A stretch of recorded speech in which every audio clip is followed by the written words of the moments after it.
काय ग, काय चाललंय? लिस्ट. आपण सामानाची यादी करणार आहोत. म्हणजे मी करणार आहे, तू मला मदत करू शकतोस. कसलं सामान? घरातलं, किचन मधलं. हो, पण मग तू का? का नाही? हे म्हणजे ही सगळी कामं ऑलरेडी वाटून घेतली आहेत ना घरात? टेक्निकली हो, पण आता होतं कसं, बेबी आत्या दर महिन्याच्या 1 तारखेला वाण सामान आणतात, पण ह्याच महिन्यात नेमक्या पहिल्या आठवड्यात त्या प्रचंड बिझी होते. त्यामुळे अल्टिमेटली ते सगळं काम आईंवर पडलं रे. आणि सध्याच्या काळात पाहिलं ना, खूप छोटी मोठी अशी कामं करत खूप कामं आईंना करावी लागतात. त्या दमतात रे बिचाऱ्या. अच्छा, म्हणून मग मी असं ठरवलंय की ह्या सगळ्यात थोडं जास्त लक्ष घालायचं. गुड. तुला माझी काही मदत लागली तर सांग मला. हो, म्हणजे लागणारच आहे. तू ना हट्टीपणा जरा बंद कर, म्हणजे खूप मदत होईल. मी काय हट्टीपणा करतोय?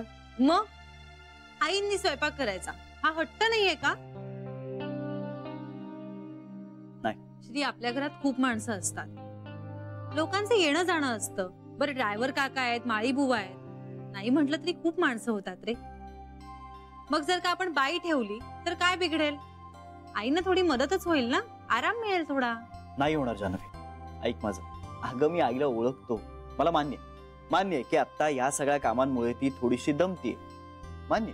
पण अगं ते तिचं ऑफिस आहे, तिचं कार्यक्षेत्र आहे, दॅट्स हर वर्क प्लेस, आणि तिचं मन रमतं त्यात.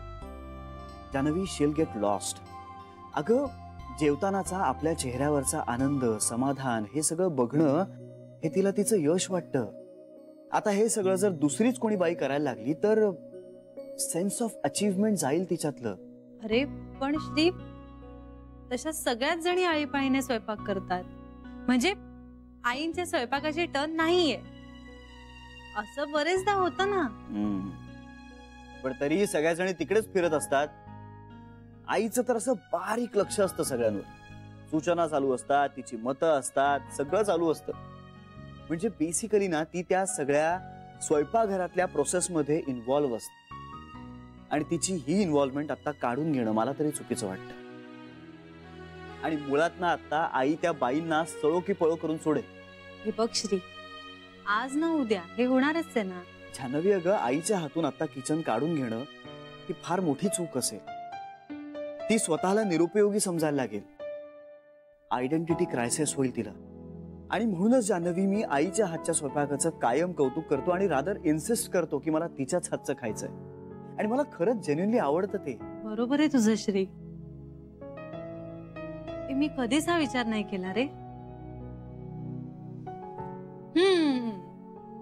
हुशार दिसतायत हे गृहस्थ. अरे वा, जमायला लागले की ट्विस्टेड कौतुक करणं.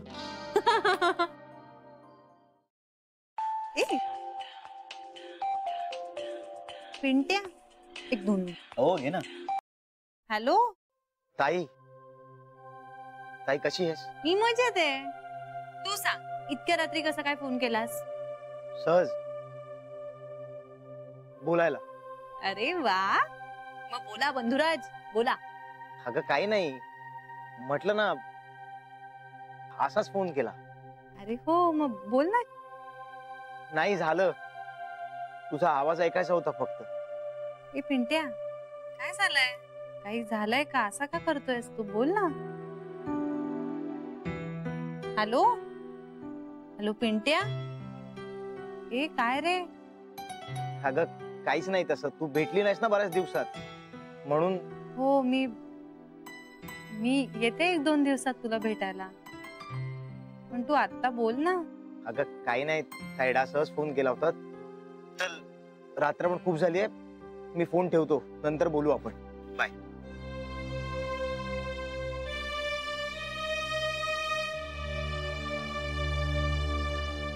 काय झालं? काय माहित, काही बोललाच नाही तो.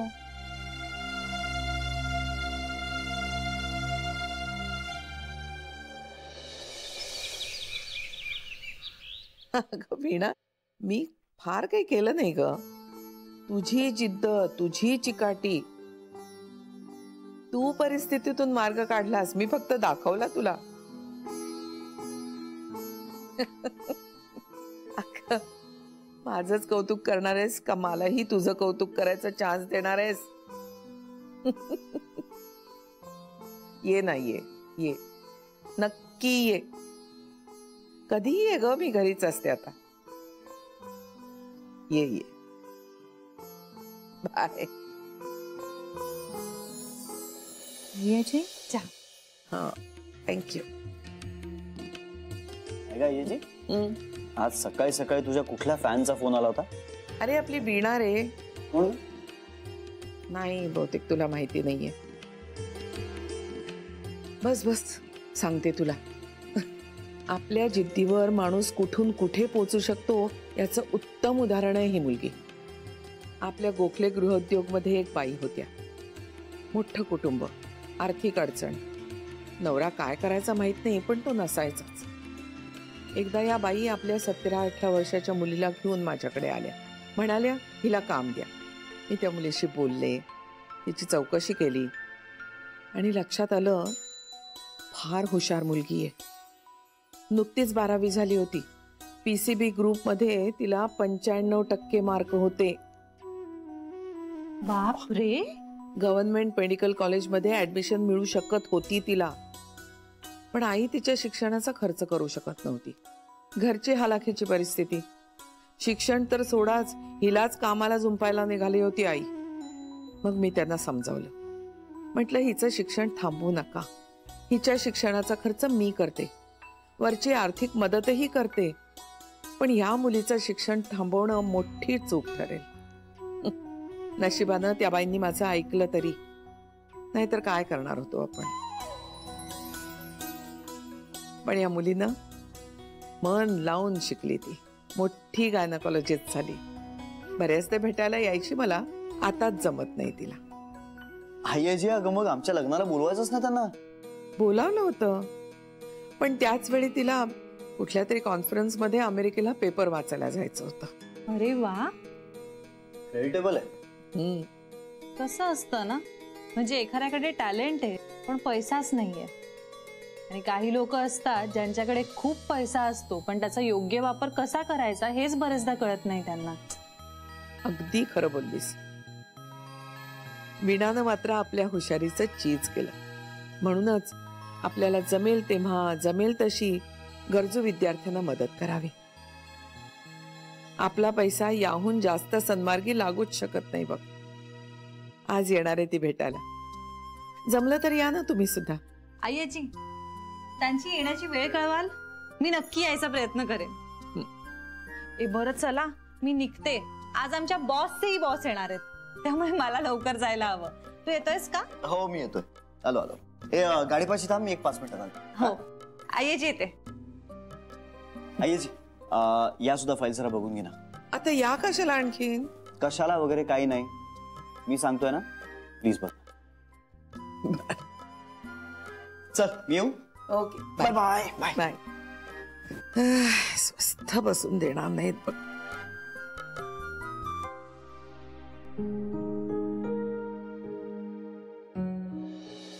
जान्हवीच्या आईंचं माहिती आहे ना तुला. त्या त्यांचंच बोलत असतात, आपलं काही ऐकतच नाहीत. तांदूळ किती घेऊ? प्रत्येकाच्या नावाची एक मूठ घे. पण त्या म्हणत काय होत्या जान्हवीच्या आई? त्यांचं आपलं एकच, श्रीमंत मुलीचं स्थळ बघ. आता तूच मला सांग, श्रीमंत मुलींची स्थळं काय अशी सहजासहजी मिळतात का? म्हणजे असतात ग अशी स्थळं, पण मग अशी श्रीमंत स्थळं त्यांच्या तोलामोलाची स्थळं शोधतात ना. हो, बरोबर आहे. आता बघून ठरवून केलेल्या लग्नात एखादी श्रीमंत मुलगी बेताची परिस्थिती असलेल्या मुलाला का पसंत करेल? पण या स्थळाचा विचार करा, असं एखाद्या श्रीमंत मुलीला कशाच्या जोरावर सांगू मी? सरे, अगं मुठी मोजतीस ना? विसरले ना ग, परत मोजते आता. प्रत्येकाच्या नावाची एक. आणि सरे, तू आपली बरी स्थळं सुचवत राहा त्यांना. हो ना ग, पण त्यांचं ना समाधानच होत नाहीये कशाने. आणि नातं असल्यामुळे असं स्पष्ट बोलता येत नाहीये. पण हे इतक्या पटकन होणारं काम नाहीये. त्यांनी जरा धीरानं घ्यायला हवं. हे बघ, त्यांना म्हणावं ह्या गाठी ब्रह्मदेवानी बांधलेल्या असतात. आपण फक्त निमित्त मात्र असतो. सांग त्यांना. त्यांच्याशी काय बोलणार आणि काय करणार? बोलणं अवघड असतं का त्यांच्याशी? काय चाललंय? पुलाव करणार आहे. अगं तू पुलाव डब्यात नेणार आहेस का रात्री घरी आल्यावर खाणार आहेस? नाही नको, मला ना आज जरा लवकर निघायचंय, त्यामुळे मी निघते आता. निघालीस का तू? हो, आज आमचे सुपर बॉस येणार आहेत, म्हणजे आमच्या बॉसचे बॉस येणार आहेत. बरं मग निघतो. तुम्हाला माझ्याशी काही बोलायचं होतं का? नाही ग, काही नाही, निघतो. नक्की? हो. बरं, येते मी. Bye bye.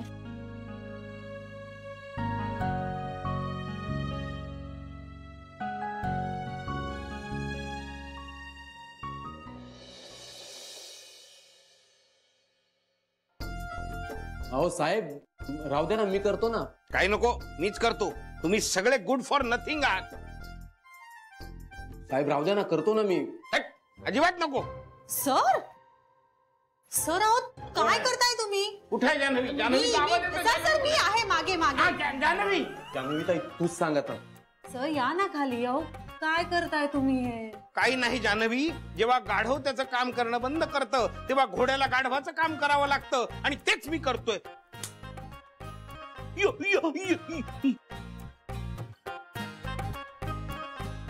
पण सर राहू दे ना, मी करतो ना. अजिबात नको. माझा तुम्हा कोणावरही भरोसा राहिलेला नाहीये. सर अहो पण का करताय तुम्ही हे? कारण ज्या बाईंना या कामासाठी नेमलेलं आहे त्या अजून आलेल्याच नाहीयेत. काय त्यांना वाटतं आपला बॉस बिंडोक आहे, मूर्ख आहे, तो पुन्हा पुन्हा त्याच चुका करत राहतो. आणि ज्या माणसांना जे काम करण्यात इंटरेस्ट नाहीये किंवा जे करायची इच्छा नाहीये अशा लोकांना परत परत पैसे देत राहतो. पण माझा बॉस हुशार असल्यामुळे त्याला हे पटकन लक्षात येईल आणि तो दुसऱ्या क्षणाला कामावरून काढून टाकेल. कळलं का जान्हवी? जान्हवी दिसत नाहीये. जान्हवी, जान्हवी. हो बाई, अहो बाई, या क्षणी तुम्ही फोन लावला नाही तर तुमचा बॉयफ्रेंड घायाळ होणार आहे का? पण तुम्ही ही शिडी सोडलीत आणि मी पडलो तर मी घायाळ होईन. सर मी लताबाईंना फोन करतेय. तू नंबर बरोबर दिलायस ना की माझी रिंगच जातीये? हो, नंबर बरोबर आहे. म्हणजे रोज जेव्हा त्यांना उशीर होतो ना तेव्हा मी याच नंबरवर फोन करतो. आज का उचलत नाहीत माहित नाही. अहो मला उचलायची वेळ येईल अशानी. लताबाईंवर किती चर्चा करताय? ही शिडी घट्ट धरा. सर मी काय म्हणते, ऐका ना, तुम्ही खालती या. आम्ही तिघं मिळून करतो हे सगळं. तुम्ही या ना खालती. तसं नाही जान्हवी, म्हणजे काय आहे, साहेब येतील तेव्हा त्यांना काउंटरवरचा स्टाफ साफसफाई करतोय असं दिसेल, त्यामुळे जास्तच चिडतील ते. एक वेळ मला त्यांनी सफाई करताना बघितलं ना तर निदान खुश होतील माझ्यावर, काही बोलणार तरी नाही. शी, या लताबाई ना इररिस्पॉन्सिबल. मला सांग जान्हवी, आता काय करायचं या बाईंचं? पण आपलं काम करावं. आपण दिवा पुसत राहू. दिव्या दिव्या दीपत्कार, कानी कुंडल मोतीहार, दिव्याला पाहून नमस्कार. नर्मदा, अगं हे काय? आई अहो रद्दी काढते. काय होतं ना, रद्दीवाल्याला सरसकट सगळंच दिलं जातं आणि मग नंतर आठवतं की आपल्याला एखादं कात्रण हवं होतं, एखादा पेपरच ठेवायचा होता, चुकून एखादा मॅगझिनच निघून जातं त्याच्यामध्ये. अगं पण एवढी रद्दी कशी जमली आपल्याकडे? आई अहो आम्ही सगळ्या नाही ना श्री सारखा ई पेपर वाचत. आमच्यासाठी 1 महिन्याची आहे रद्दी. ही जास्ती नाही, एकच पेपर घेतो ना. नशीब श्री समोर नाही काढलीस. अहो श्री समोर कशी काढेन? तो खरडपट्टी काढेल ना माझी. आई अहो तुम्हाला माहितीये का, तुम्ही पाहिलत का आजच्या पेपर मध्ये ना वीणाचा फोटो आलाय. अगं हो, तेच मी तुला सांगायला आले होते. संध्याकाळी वीणा येते इथे. अरे वा, आज? हो, अगं बरेच दिवस नव्हतीच इथे, कुठे कुठे कॉन्फरन्सला गेली होती. आज म्हणाली डोकावते थोडा वेळ. म्हटलं ये, बरेच दिवसात भेट नाहीये. हो ना, म्हणजे हल्ली आपण फक्त पेपरमध्येच तिचे फोटो बघतो आणि तिच्याबद्दल वाचतो, नाही? कौतुक आहे बाई तिचं. प्रश्नच नाही. काहीतरी चांगलं करूयात खायला. हो, आणि काहीतरी देऊयात पण तिला. वा, म्हणजे वीणासाठी तर देवाचा प्रसाद. चल ग. खरंच वीणा तुम्हाला देवच मानते. अहो ती तसं मानते, हा तिचा मोठेपणा. पण तिची जिद्द हुशारी काही वेगळीच आहे. हो ना. आणि या निमित्तानं जान्हवीची तिची पण ओळख होईल. हो ना. चला, देवळात भक्त येणार आहेत, प्रसादाची तयारी करायला हवी. आता तुम्हाला चेष्टा करायला एक विषयच मिळालाय मग. चल ते राहू दे, मी माळीबुवांना घेऊन जायला सांगते. चल मी तुला येते मदतीला. अहो तुम्ही मदत कशाला करायला पाहिजे, असू दे मी ग, करीन चल. ना. आणि नवीन लॉकरची रिक्वेस्ट सुद्धा त्यांनी पटकन मान्य केली. मी म्हटलं सर रिक्वायरमेंट आहे, मग निदान एक 10 मोठे आणि 10 छोटे लॉकर्स बनवूया, मग पुढे बघू. असलेली जागा दाखवली, लगेच हो म्हणाले ग. अरे वा, फारच छान. हो, आज चांगला मूड होता साहेबांचा. हो, वाटलं तसं. And is very happy with the staff. हे उगाच नाही, आपण 2 नंबर लावत इन्व्हेस्टमेंटवर. त्यामुळे साहेब खुश झाले. जाताना फक्त एवढंच म्हणाले, बँकेचा चेहरा जरा चांगला ठेवा, खूप फरक पडेल. म्हणजे उगाच नाही माणसं वरच्या पोस्टला पोहोचत इतक्या. म्हणजे पटकन गोष्टी लक्षात येतात त्यांच्या. आपली ब्रांच हाऊसकीपिंग मध्ये कमी पडते हे कळलं त्यांना. आपल्याला काय लताबाई उत्तर देतात, काहीतरी कारण सांगतात, आपण मऊ पडतो. पण साहेबांचं तसं नसतं. ते अशा बाबतीत ऐकत नाहीत कोणाचं, आणि आपण त्यांना कारणही देत नाहीत ना. म्हणूनच मी म्हणतो जान्हवी की काम करण्याच्या ठिकाणी कम्फर्टेबल वातावरण जरूर असावं, पण इतकंही कम्फर्टेबल नसावं की माणसं कामच करणं बंद करतील. कम इन.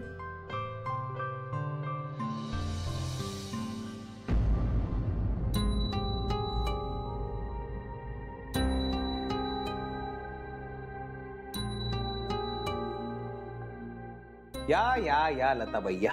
साहेब. आज इकडे कुठे? साहेब. हो, साहेब आज साहेबच येणार होते, येऊन गेले ना. येऊन गेले, सगळी पाहणी करून गेले आणि नेमकं आपल्या कामावर बोट ठेवून गेले. काय लताबाई, हो तुम्हाला जरा सूट दिली तर त्याचा गैरफायदाच घेताय तुम्ही.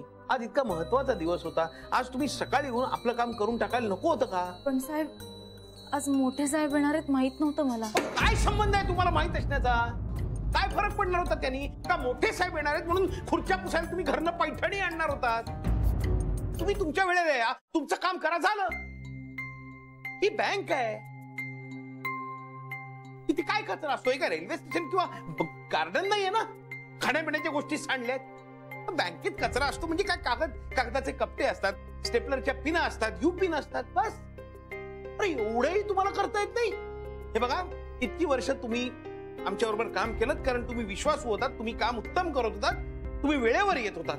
आता तुम्ही वेळेवर येत नाही आणि आमचा तुमच्यावर विश्वासही राहिलेला नाहीये, तेव्हा आता हे बास करूया.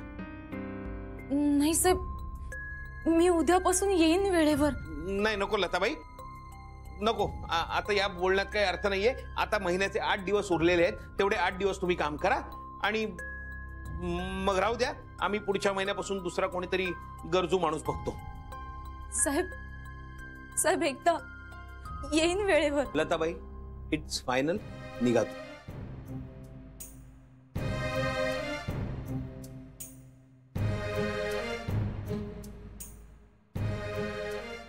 सगळी गंमत वाटते काय?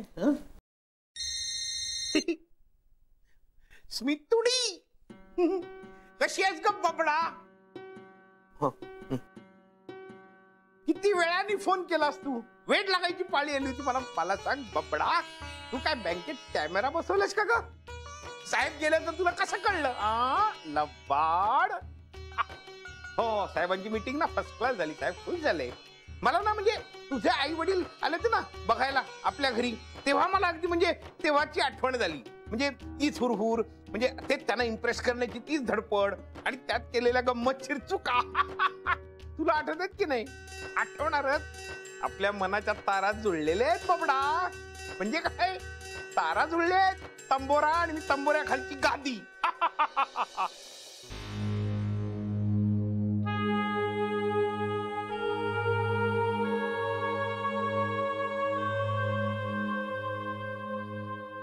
I am sorry Latabai. तुम्ही फक्त 1 दिवस वेळेत आलात, आज पुन्हा उशिराच आलात, असं कसं चालेल? आणि अहो, मी तरी किती वेळा तुमचा बचाव करणार? शेवटी मी सुद्धा इथे कामच करते. आणि ह्याच्यापेक्षा महत्वाचं म्हणजे तुम्ही मला तुमच्या बाजूने बोलायची संधीच दिली नाही. आता माझ्या हातात काहीच नाही आहे लताबाई. मी शक्य तेवढं बोलले सरांशी, पण आणखी मदत करणं मला खरंच शक्य नाही होणार. मी मदत मागायला नाही आले ताई. तुमचं माझं काहीच नातं नसून सुद्धा तुम्ही आत्तापर्यंत खूप मदत केलीत मला. तुमचे खूप उपकार आहेत माझ्यावर. मी कधीच विसरणार नाही ते. हो, इतकंही कुणी नाही करत कधी कुणासाठी, पण तुम्ही केलं. आता माझ्या नशिबात असेल ते होईल माझं.